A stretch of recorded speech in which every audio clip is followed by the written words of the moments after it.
A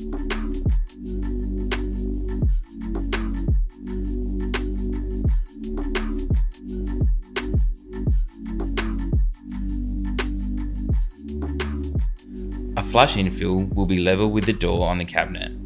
Measure the gap between the wall and the cabinet. Measure at the top and bottom in case the wall is out of square. Mark these measurements on the infill panel. Double check measurements. Cut to size and check that the infill fits within the space.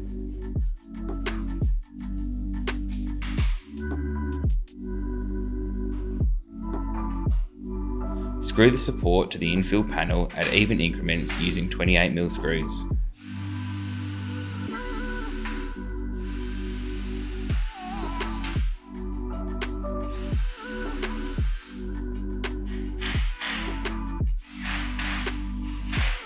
Remove the protective plastic coating.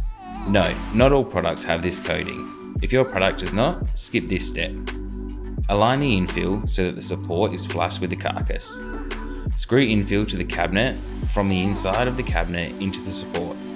Place the screws to the front of the hinge plate so that they will be hidden when the door is on.